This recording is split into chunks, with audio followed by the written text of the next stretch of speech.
Just over 3 years ago, I had to stop playing tennis with my right hand. Unfortunately, I'd had a pretty bad mountain bike crash and kind of mangled my collarbone and shoulder, so I just wasn't able to play anymore. I made the decision that I wanted to switch and learn how to play left-handed, partly because this is what I do for work, and partly because I just love tennis and I can't live without it. And learning to play left-handed has taught me a tremendous amount about tennis, about technique, about coaching methodology. And in this video, I want to share what is probably the number one thing that I have learned from learning to play left-handed. So hopefully you find it helpful.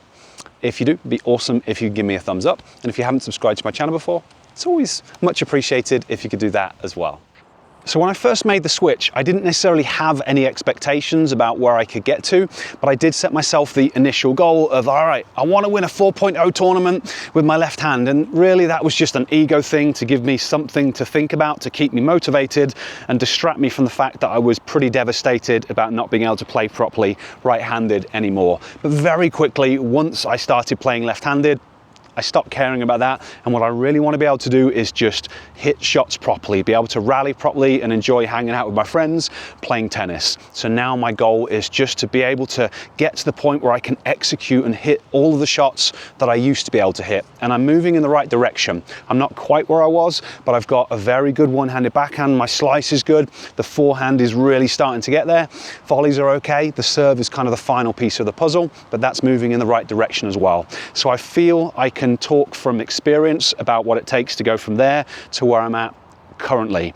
And what I can say firstly is that tennis is hard. There are so many unrealistic videos on YouTube. Yeah, just step out there, crush the ball like Federer in 3 simple steps and all that stuff. No, tennis is hard. So if you're not crushing the ball like Federer, if you're finding it frustrating and hard, that's perfectly normal. I know what I'm doing. I was pretty good with my right hand. I worked as a coach for many years.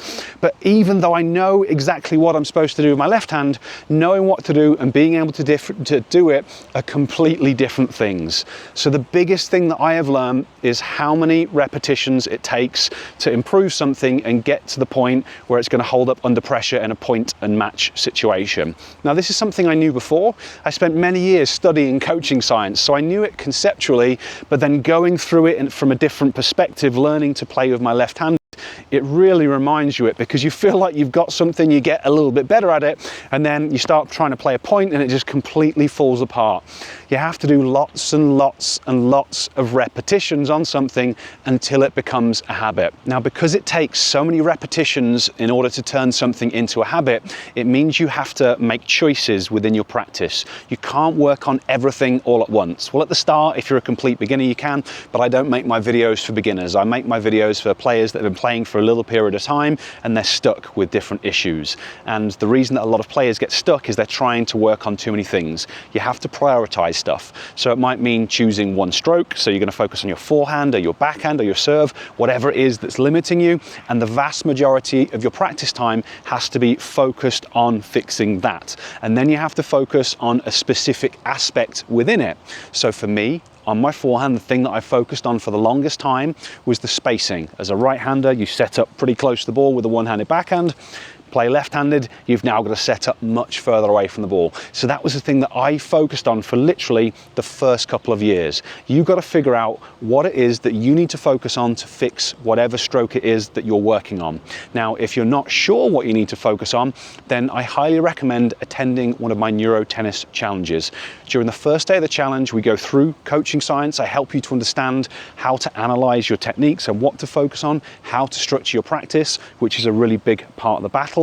And then for the rest of the week, we work on improving vision and balance and coordination and improving your skill, because that's the other thing that really holds players back. Now, that's where I was obviously very fortunate. I'd got to a certain level with my right hand, so I already had the movement, I already had the vision, I already had that stuff. It was just a case of implementing the technique and doing the practice. But for most people, they need to practice in the right way and they need to improve their skills to be able to do what they're trying to do. So I'll place a link to this challenge down in the description, or you can go to neurotennis.net/challenge to learn more and register. Okay, hopefully everything that I've covered here makes sense. If you have any questions or comments, leave them down below. Otherwise, thanks for watching and I'll catch you next time.